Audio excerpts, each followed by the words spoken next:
What's it all about, Alfie? Is it just for the moment? Can a man have the time of his life without any repercussions? That's basically the question, of course, of Alfie, the 1966 version with Michael Caine, as we've been looking at some of his films, and the 2004 with Jude Law. John Chang, Dan Edmonds. Hi there. And a question I thought about that we've talked about in reference to other things was, we talked about how with monsters, they kind of went from personalized and kind of, made to these figures and stuff into general. Even before I saw the movie Alfie, I'd heard the music and stuff. And I feel like music is another thing that kind of, I think we talk about it in different times, different ways, that it's gone from, having James Bond having a theme and all that to now kind of just very generic, very kind of like, okay, this is like quote unquote heroic music and stuff. And what are your thoughts on kind of that phenomenon?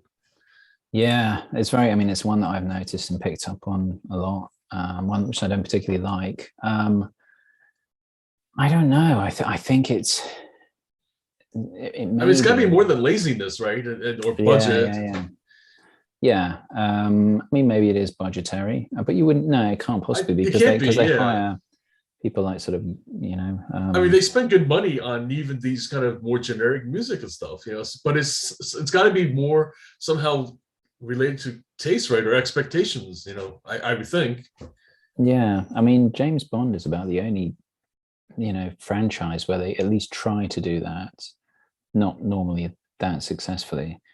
But yeah, I would say music in general, the idea of like a catchy tune that sticks with you, like an actual hook. It's more, hooks tend to be production wise, not necessarily sort of lyrics. I suppose that's not entirely true, but definitely in movies that seems to be the case. They don't. It may be that it kind of, they feel it takes people out of the experience. They want something that kind of accessorizes the visuals and the storytelling rather than something that is good in of itself. I think it's very misguided though, because I think part of what makes an experience of going to the movies, it goes beyond that. You have the music has a time and a place with you going to see the movie as well as so I think it connects you kind of culturally more than just random incidental music. But yeah, I don't know why they made that shift. It will probably, as we've talked about, cyclical things, it will probably, change again. And, we were just saying about how some of the most successful kids movies have very catchy songs like, Frozen, Let It Go, things like that, with Encanto, what do we do about Bruno? These are very catchy songs, and clearly we've got a generation that, enjoys these kind of things. So I'd give it another 10, 15 years and we'll probably see it come back again. Speaking of coming back again, people may notice I'm wearing a bandana tonight. This is not a war protest or a comment on the 60s, just a messy hair. Needed to tidy it up somehow. So well, with that, definitely let's dive into the 66 original version of Alfie. This is a very different role for Michael Caine from what we've talked about, most recently. And I feel like it just really shows his versatility. He definitely, like generally speaking, has this kind of charm that, really made him a star and stuff like that.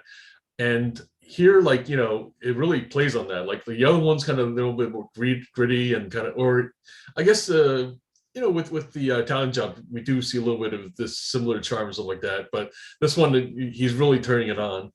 Oh yeah. He's very, he's one of those people that can say pretty offensive things or do sometimes even generally nasty things, but somehow put a spin on it that kind of comes across quite charmingly.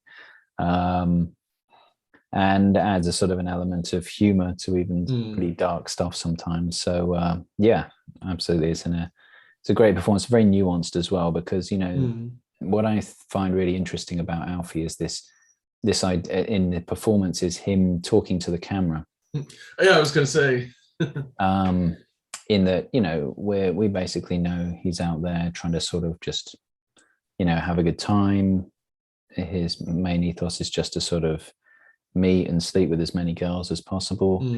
But what's interesting is that he talks to you as the viewer almost like a fellow man at that time. There's no kind of, you can see him having regrets about his actions and things like this. But what's clever about it is that Michael Caine portrays this visually through his performance, and it isn't actually in that sort of dialogue where he speaks to the camera. He's still not sort of accepting these things about himself, because we have to sort of think that him talking to the camera is his own dialogue about how he's processing these events. And there's still this kind of denial of what he's doing is going to have any sort of effect on him long term. But it's shown rather than told, the classic thing you should do in a movie. I feel like this was kind of like Ferris Bueller's kind of reference, kind of like they pretty much not nearly as dark, of course, and but and not nearly as narcissistic or sociopathic, but at the same time, like it's almost like a prototype for what they like John Hughes ends up doing. Oh yeah, definitely. You could say it is. Yeah. I hadn't thought about it in terms of that, in terms of a character who talks to himself. But I mean, Ferris Bueller is pretty much just looking out for his own interests through most of the movie. I mean, you think about the way he basically has this wealthy friend Cameron, who he pretty much just uses most of the time. He's a bit of a sociopath, really, but he's entertaining with it. It's it's funny. His sister, because she was kind of annoying and stuff like that, she's the one who like comes off as the villain, so to speak. It's until the end, major spoiler as usual. But at the same time, she's the one who's actually pointing out how he's like kind of doing things that are very wrong, and what's wrong with what he's doing, stuff like that. But we pretty much ignore that because she's not as charming. Yeah. Well, I think that's the kind of, I think Ferris Bueller is, he's sort of like the teen movie extension of the 60s rock star in a way, a sort of evolution of it, because basically as long as you were entertained by their music and their stage performance, it didn't really matter what they did the rest of the time. And, Ferris Bueller's just kind of, it's almost like he's taking all of that on and just projecting it into a different way as a teenager.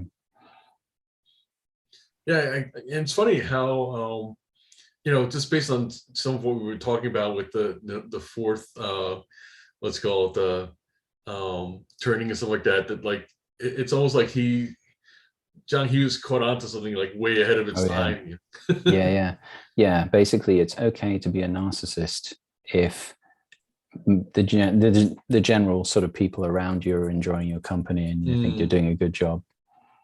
It's the kind of way it's boomer ethos sort of pushed forward there. So this is interesting in terms of this movie, because this was written by Bill Naughton, I want to say, and this is a guy who grew up was born early 1900s, I guess, and was in his 60s when he wrote the play in 1963. Lewis Gilbert, who was also not much younger than him, also born in 1920 something, grew up, during the war and things like this. These guys obviously grew up in much more sort of nuclear family kind of, or traditional sort of male role models.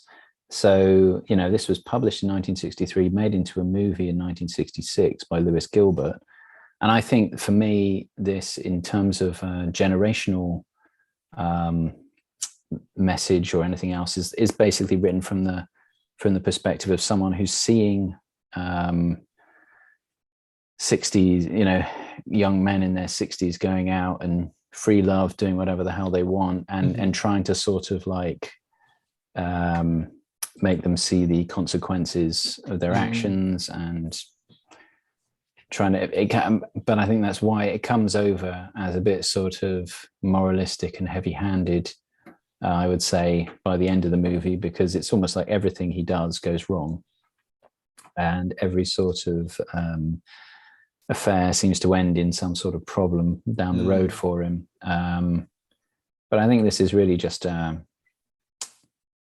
trying to just show the differences between what breaking all of those norms for a man and relationships would actually do. Yeah, it's funny that it's made with such a almost like light touch, so to speak. I mean, certainly we'll get to the darker parts and stuff like that. But the other kind of counter to the writer, of course, is the director, Lewis Gilbert, who actually he did two of my favorite Bond movies. Spy Who Loved Me and Moonraker are two very enjoyable, and they're not like they're certainly like by no means dramatic pieces that are like with deep messages and all that. They're just very enjoyable Bond movies. And as we talk about with Bond, like sometimes we just enjoy sitting down and watching 007 go through all these adventures and stuff. Well, you say that, John, but I am pretty concerned. How secure are our space stations? Could they be overtaken by a European villain? Yes. Will we need an army of laser-toting, GIs to go? GIS. I don't know. Yeah, that's like definitely gets into our discussion offline about Space Force. Apparently, that's the main justification of that series and stuff. So we do need to protect our interests there. So in terms of the other kind of basic question though is like this is definitely the 60s. I mean we're now well into the kind of the free love thing and stuff like that, and I feel like that's a basic question or issue that kind of comes up, that these different and we've talked about only to a very limited extent about like kind of, but I think it's like, can you have love without any consequence, right? Like that's I think one of the basic questions, in other words, like one of the terms in the 60s was free love, kind of, and free love to me also implies that like besides like kind of you can have kind of love with different kind of configurations and different people, whatever, but it's also that like it just doesn't have any price tag to it stuff. Well, I think it's sort of love without attachment. I mean, there's this really clever kind of innocence to the Alfie character in the original, in that he hasn't really got any malice for any of or doesn't really wish anything bad for any of the people that he gets involved with, and is kind of fond of his own son, who is sort of estranged, and even sort of other people who get involved with these women, but he's just totally uninterested in it, in the responsibility, and you probably can, but I guess it really comes into play. I mean, the very sort of somewhat dark message of it is that when kids get involved, it's a problem, which I think is probably fairly sensible advice for any time, really. And I mean, the fact that he refers to his own son as this kid I once knew, it just shows you his detachment from it. Like I guess let's kind of break it down in terms of some of the layers of that. Like the first one, of course, is Gilda, played by Julia Foster, and so here's this woman that, like you said, he has a son with and stuff like that. And basically, he keeps initially at arm's length, and then like kind of as time goes on, like kind of pushes her away more and more, but then at the same time wants to still be in the son's life to some degree, I guess, and stuff like that. And then meanwhile, there's Humphrey, who's played by Graham Stark, that like is chasing her and like kind of like would basically do give the moon to her or something like that.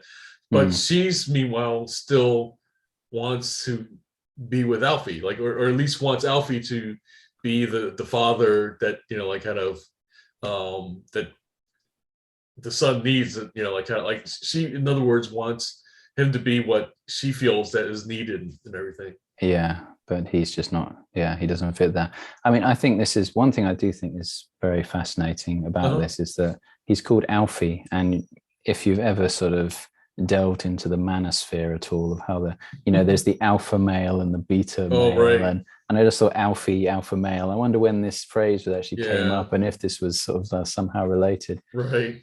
Because pretty much, I mean, the character of Alfie is pretty much red pill to the hilt. He almost wrote the book on it. So I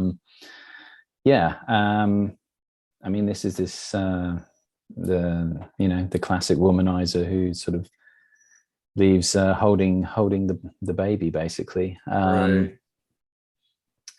And it's I guess it's this thing of this conflict of attachment, in that he doesn't necessarily want to have his own time impinged by having a kid, but he also doesn't like it when he sees this kid being raised by someone else and actually enjoys the elements of fatherhood, but doesn't want any of the responsibility that goes along with it. It's And then he has this scare, of course, that kind of makes him kind of re-examine things and all that. And it seems like the Harry character, played by Alfie Bass, like kind of is basically telling him like, you gotta find somebody, kind of to love decently and who will love you back and kind of thing. So, and meanwhile, his own kind of, I don't know, it's funny because he's saying this, but meanwhile, he doesn't exactly have the best relationship with his, wife, Lily. No. And then who ends up, of course, being, spoilers as always, seduced by Alfie and stuff. Yeah. I mean, that's a very interesting thing. It's kind of this idea that self-gratification, sort of hedonism, is takes precedence over anything else in Alfie's life, and he just thinks of it. It's almost like the pleasure of the act without any of the connections is his main sort of motivation. But yeah, I mean, that's a really interesting sort of scene, because you would have thought that's the odd thing I would say about Alfie, is that he seems to just sleep with just about anyone, regardless of age or looks and all sorts of things. But that's kind of what's strangely interesting about his character, is that he actually sort of sees a certain inner sort of beauty to people and still has sex with them as a result. And it makes you sort of wonder, it's kind of, he can't actually connect with people at a human level, but he recognizes it and wants to sort of interact and have sex with women, because he can see all these different sort of facets of beauty within them, but just doesn't want to deal with the actual being a human being in a relationship with them. Because it isn't played like that in the remake at all. It's like, it's all about how people are looking, and it's quite odd in this one actually to have a movie these days about a womanizer that doesn't necessarily, that is looking for sort of inner personality traits as well. Yeah, ironically, of course, the kind of almost third act, I guess, of all this is he finds like kind of a soulmate in Shelley Winters, which I totally didn't realize she was in this one, playing Ruby. And it's ironic that like she's so much like him that then ultimately when he like kind of starts pursuing her, she as always, spoilers, kind of just basically says, what are you doing, no way, and stuff like that.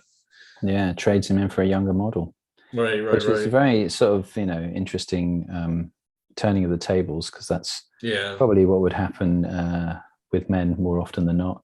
So it was pretty interesting that they included this in a play in 1963.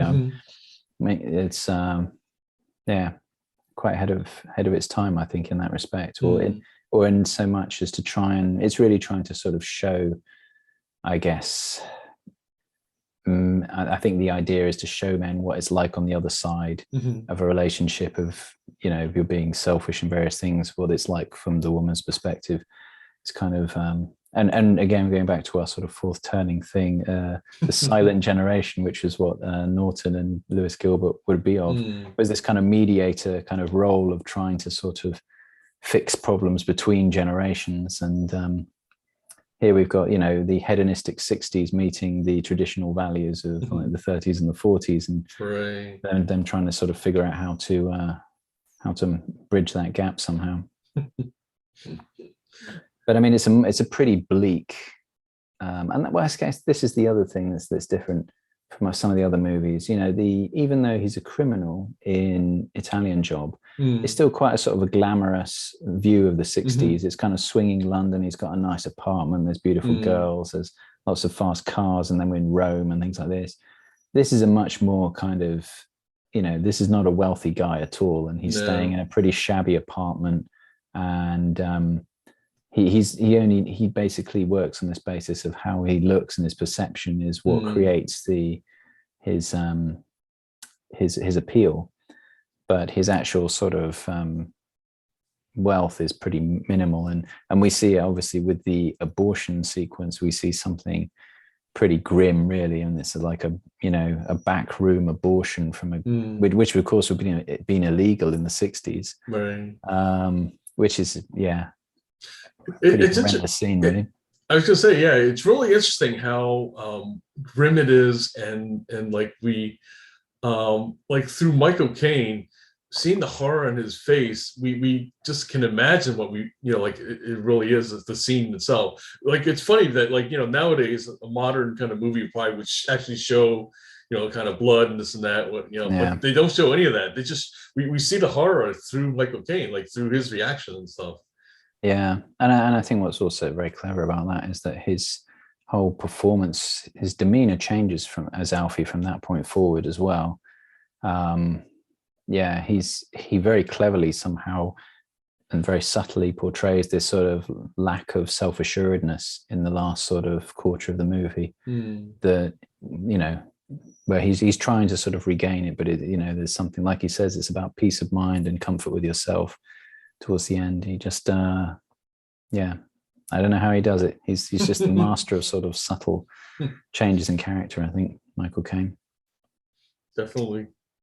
And I think the other thing, kind of connected to these different things we talked about, it's interesting how a lot of the things that in some ways Alfie's kind of like a stoic character, you know, kind of just kind of like not wanting attachments and stuff like that, but it's in a way that, like, that almost says that, like, well, it's one thing to be, you know, not attached or not having attachments and everything, but it's another thing to not have, I guess, at least sympathy, or at least you know, care for the consequences to other people and stuff.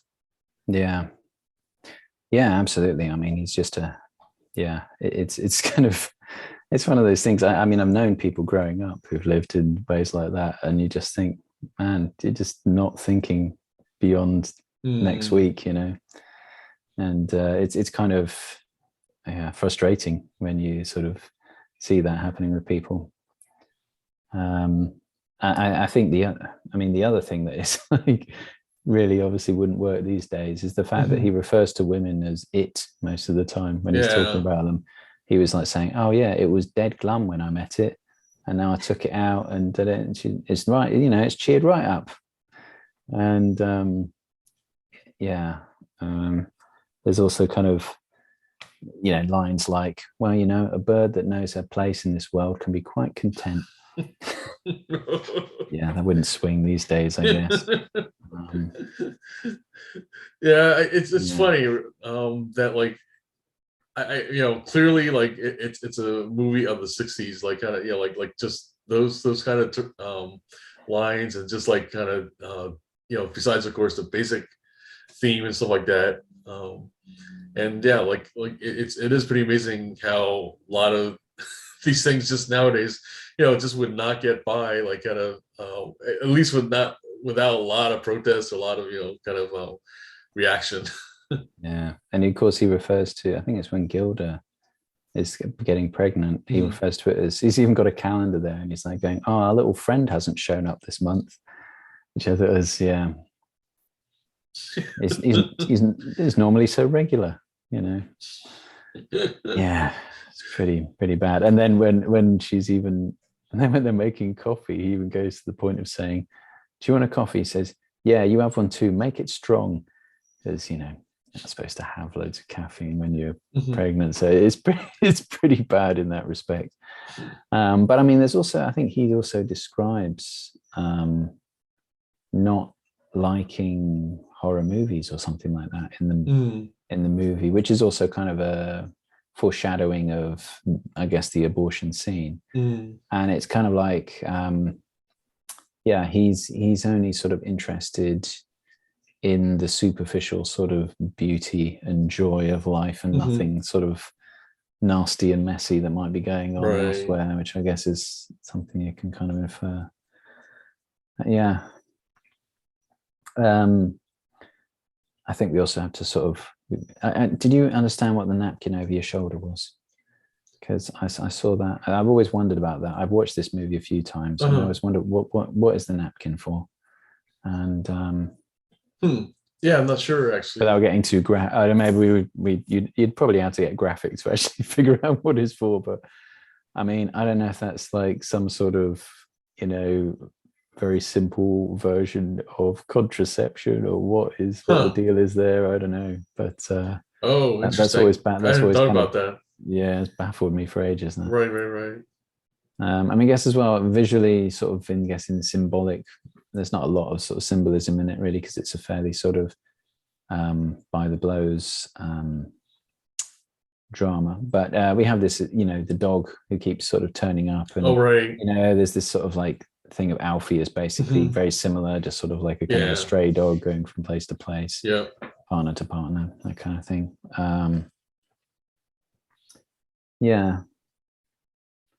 But overall, I mean, it's a surprisingly long movie, Alfie, and it's pretty good at holding your attention the whole way through.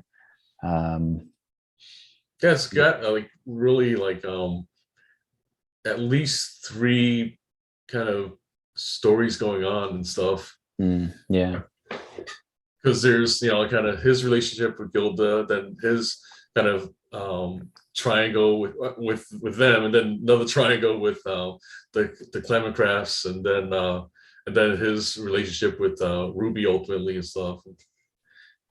Yeah. It's I mean, it's basically I think you know, he has all these complicated relationships, which he basically just tries to take the most simple route through. Yeah, I think it's also this idea that I don't know how you know, he went about writing the dialogue for this, or where he got the ideas for the character from, but I mean, it's straight out of the Manosphere playbook, in that he's never buying, well, he does buy flowers in the end, but that's kind of like when he's failed at that relationship. But basically, yeah, he's not sort of taking these women out, doing anything else like that. He's just being a little bit cheeky and kind of and that's about it really. And it's very interesting. No sort of, and even the other characters sort of comment on this, saying, "Oh, you know, you'd never buy anyone flowers or take them out to dinner or anything like that." He goes, "Yeah, nah, it's not what I'm about, is it?" You know, so I just think it's really interesting. It's you know, if you read The Rational Male or something like that, it's basically just Alfie, but more boring, prototype, really. Speaking of which, yeah, go on. No, I was gonna say, I think some of these books like kind of have even referenced Alfie and stuff too. Yeah, it wouldn't surprise me. And speaking of prototypes, I guess, you know, they tried to. He was obviously the prototype for the 2014 version with Jude Law, which I don't know what were your. It is, and if there was anything, I mean, we should also mention the Sonny Rollins soundtrack. It's pretty amazing. You got this great jazz soundtrack, and of course the classic theme at the end, written by Burt Bacharach, isn't it? I think so. Yeah. Yeah, which is pretty iconic.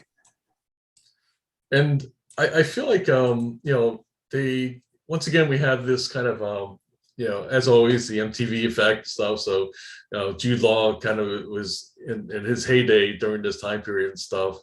And it's interesting how here we have Mr. Tomei starting to kind of as Julie starting to kind of get these kind of motherly roles and stuff. And I gotta we won't go too much into it because this is a discussion about kind of Marvel movies and stuff. But casting her as Aunt May, like, what are they thinking? Kind of. I mean, granted, I definitely enjoy seeing her or something like that. But going from like kind of these kind of elderly women and stuff to Marisa Tomei, what are we saying to this generation?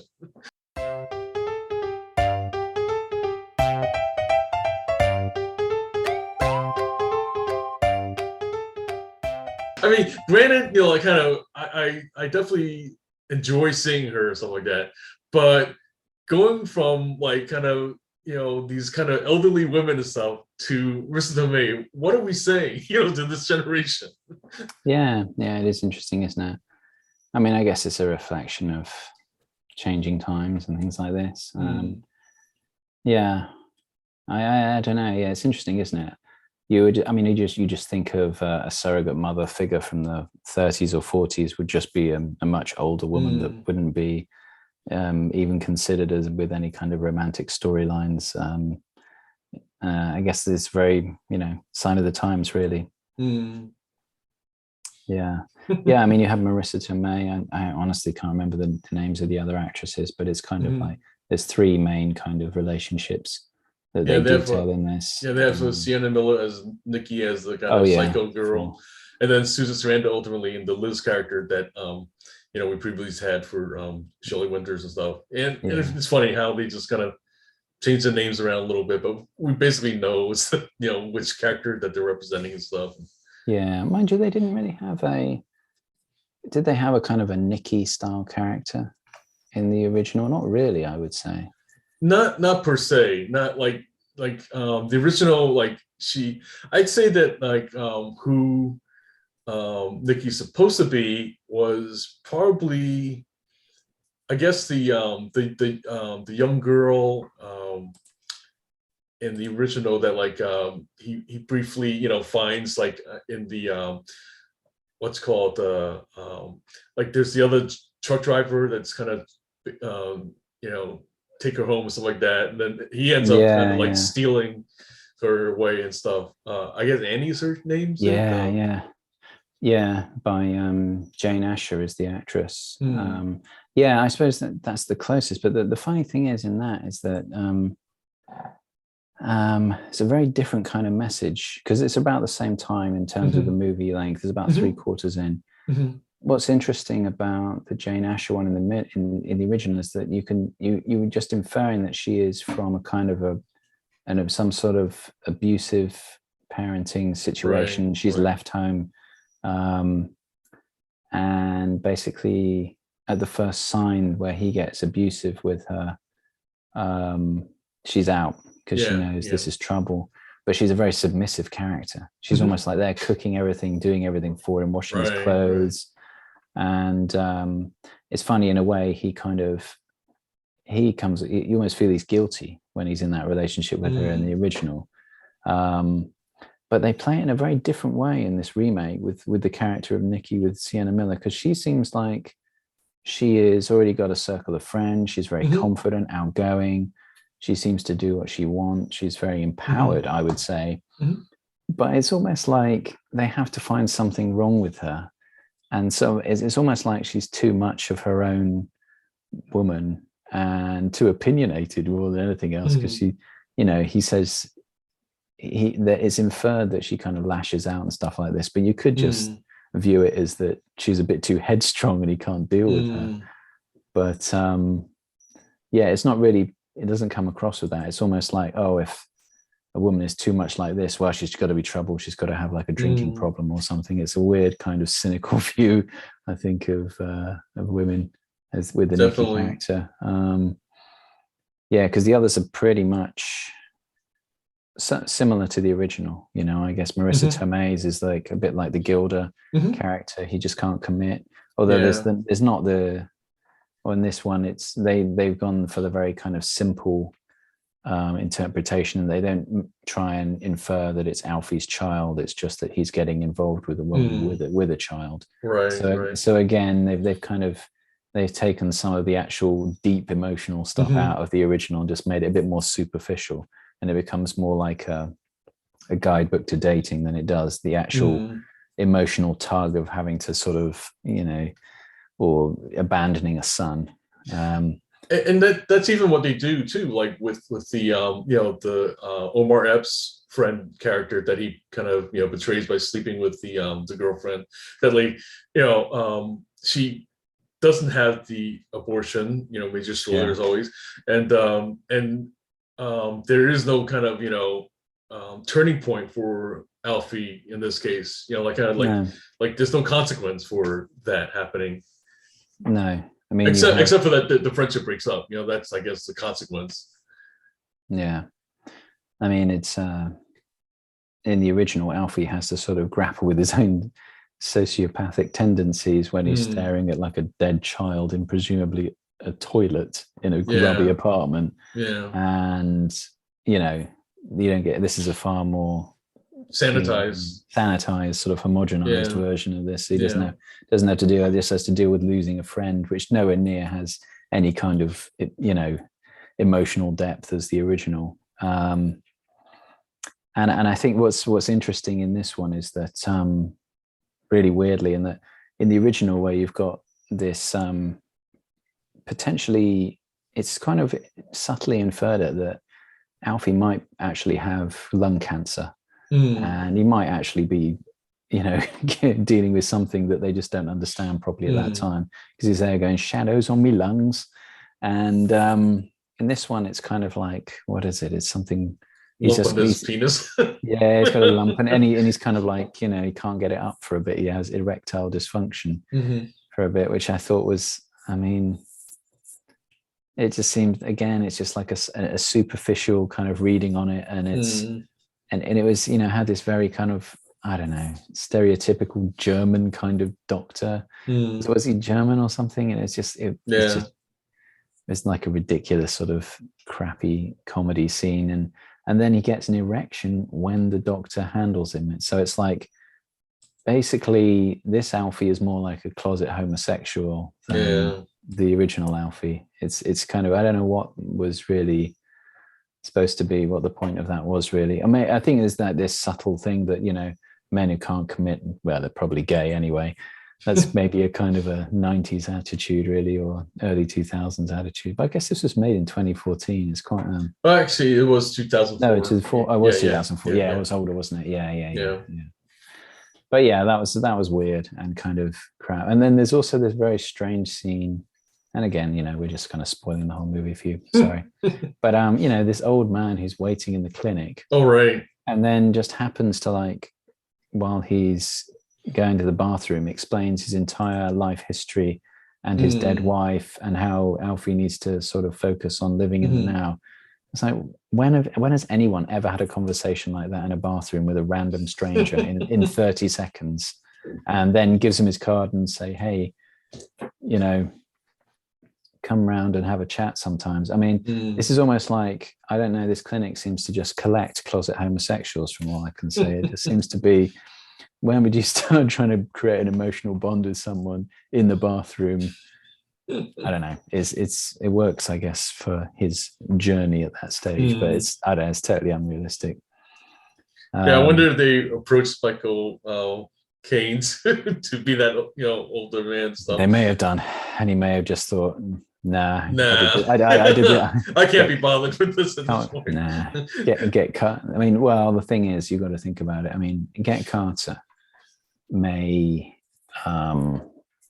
was a bit more kind of a pulp kind of violence movie. Maybe he agreed for the paycheck in that, because there's a media role too. I mean, you know, it wasn't like a talk in the bathroom. I mean, it had something for him to sink his teeth into.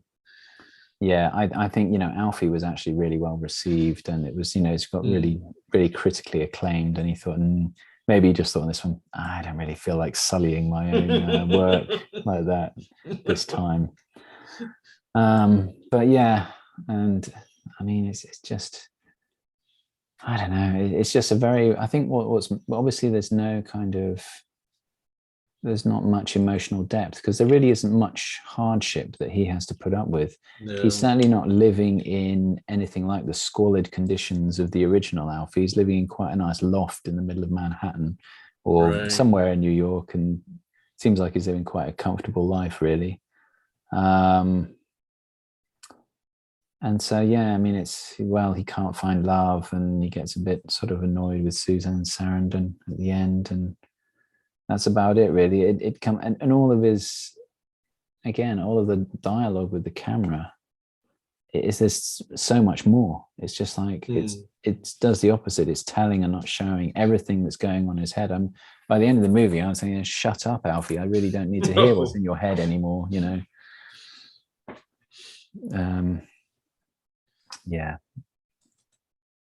I think overall, this is like just one of those remakes that like nobody asked for, and really like there wasn't doesn't feel like there's much point to it. Yeah, I mean, and even the soundtrack, there's no theme. They don't try and reuse the original theme, unlike the really cool 60s jazz that sort of accompanies the original. This, you've got endless kind of what seems like Rolling Stones numbers or Mick Jagger songs from, I don't know if they were written for the movie. I think so. I think they did it specifically for this. Yeah.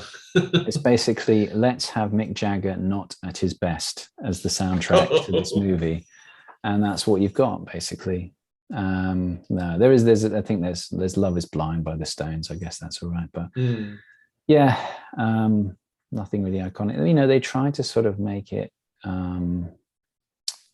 sexy and pretty and everything else, but it's not appealing because there is no depth to it, really. And Jude Law doesn't have, at least in this role, I mean, I don't know if I can really say that I've been blown away, by a performance by Jude Law where I thought, and give that guy an Oscar.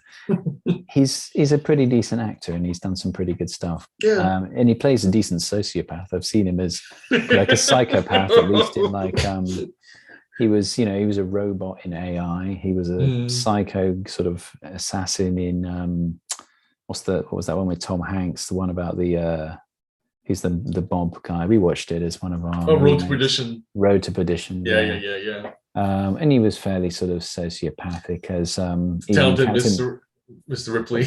yeah, and I guess Captain Marvel as well as the sort of manipulative figure there. So he's very good at being sort of a sociopath, a cold sociopath. The problem is he really struggles to sort of come across as a proper human being that actually evokes sort of sympathy or any kind of connection. Pathos. So yeah, I guess that says it all. Yeah. Even in Contagion, which is like I think that was like one of the films that like he's probably was underrated, like kind of but I thought, but the thing is though, like he's playing a pretty sociopathic kind of news guy, right, who like or not like blogger who like is kind of spreading false kind of things that kind of for his own agenda of selling like this kind of quack cure for the contagion that's going on and stuff.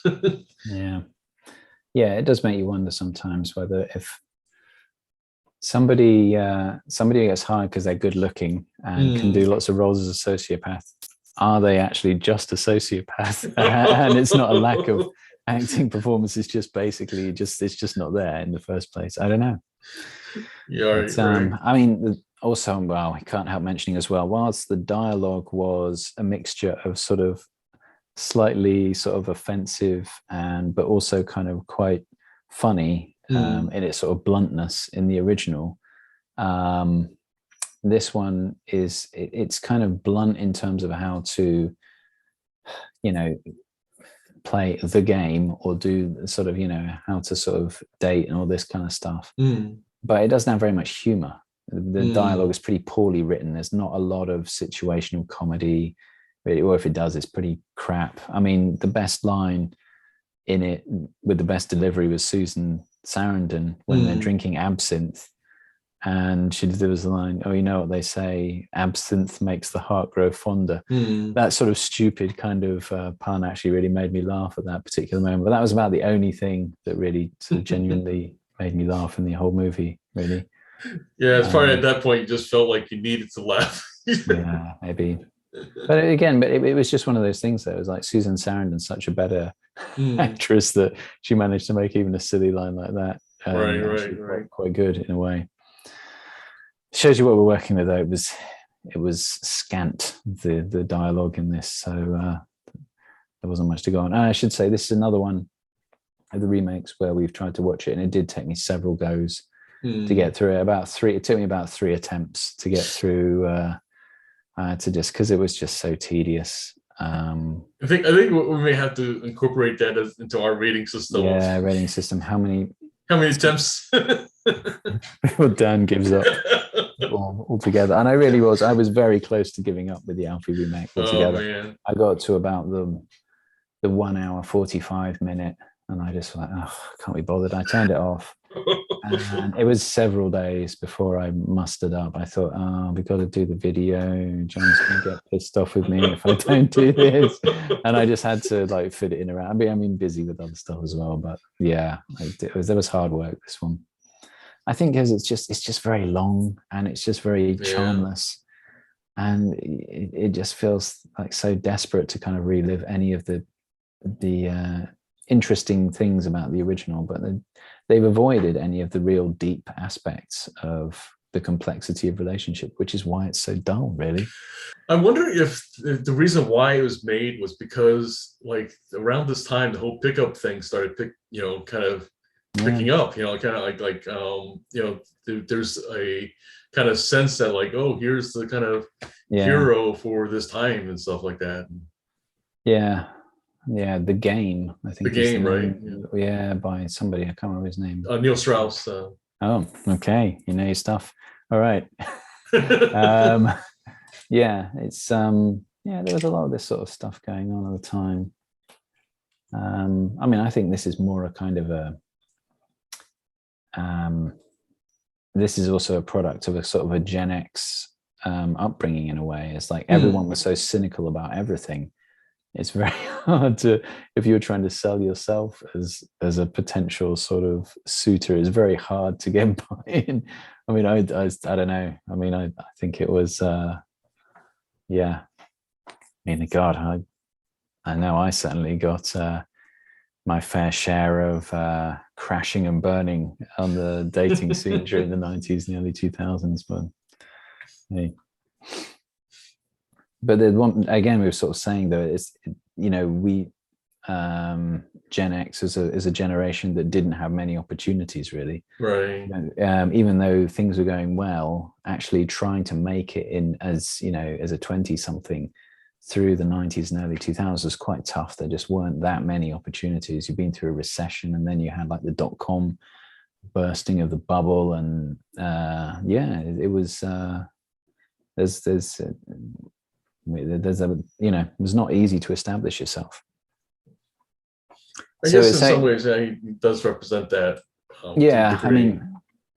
mean, in a way, you would have thought that, this is kind of perhaps representing a Gen X kind of person, but for some reason, Gen X people aren't interested in watching that kind of movie.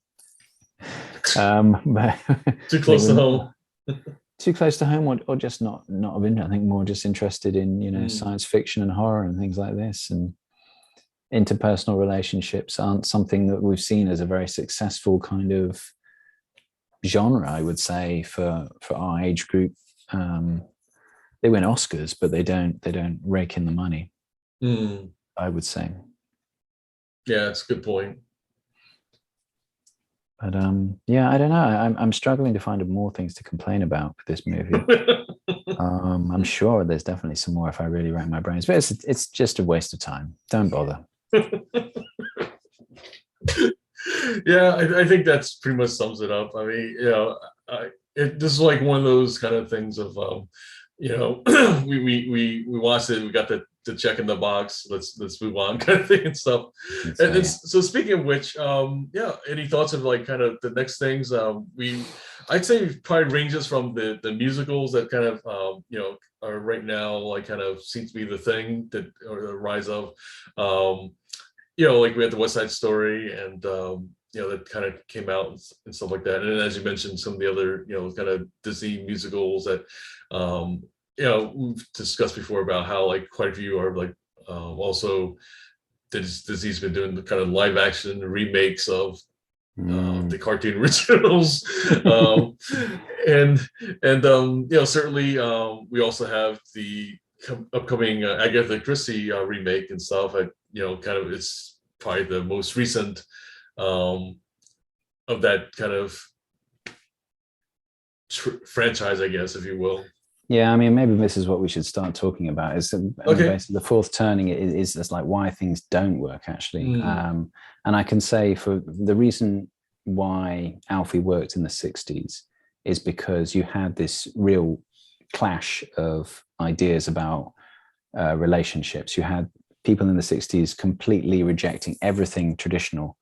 Right. And so you have this kind of, this movie comes at a point in time which is really pivotal in that. And you've got an entire generation challenging what's gone before them. This Alfie remake is in the middle of a generation who we're like kind of halfway between, we're like, okay, so we've got to forget everything about traditional relationships, but what do? We're kind of, our generation is just more adrift.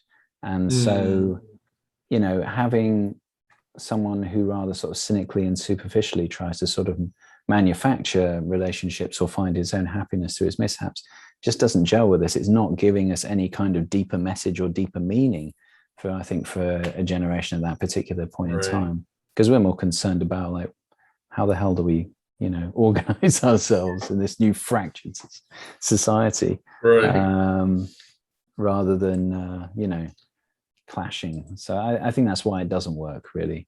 It's just not a concern. I think The Matrix is a far more, cultural kind of movie for our sort of generation of that kind of time period, of maybe a sort of a younger Gen X, quasi-millennial kind of era, because it's more about like, what are the rules to society? How do we even get back? How do you even sort of make your way and survive? That's a far more fundamental kind of like concern, I think, than how do I get laid. And really like, as you said that about kind of fractured society and stuff. So, and the thing that, you made me think of that like kind of around the time that was, something that was the zeitgeist was the Lost TV series, right? Here you have a bunch of people suddenly dropped and they have this fractured society. They have to kind of organize themselves, right? Yeah. I mean, that kind of typifies the Gen X. I mean, that title itself, Lost, it's like we're trying to sort of somehow, we've had a generation before that's completely broken all the rules. And we're just trying to kind of figure out, well, which bits do we take, which bits do we not? Everything is a kind of a mystery box to the Gen Xer. Yeah. That is pretty amazing how like it just that was just the right show at the right time stuff. Yeah. It's about people trying to make sense of reality, really. The clashes between different generations and relationships of how they deal with. You definitely see the different generations and represented by the key characters and stuff, and the side characters. Yeah, you have older people who you don't really understand their motivations of why they're manipulating things, and you have young people who are just trying to kind of like survive and make it through. Yeah. I think this is the classic kind of Gen X story, really. Right. So I think going on our basis of the fourth turning kind of influences, I think we should look at what should be, what should work.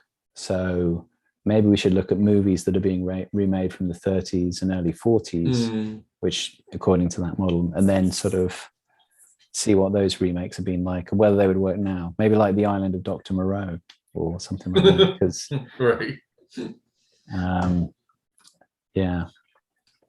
But according to the model, anyway, in the next 10 to 15 years, you should definitely expect a lot of musicals going forward. So, yeah, does seem like more on the way.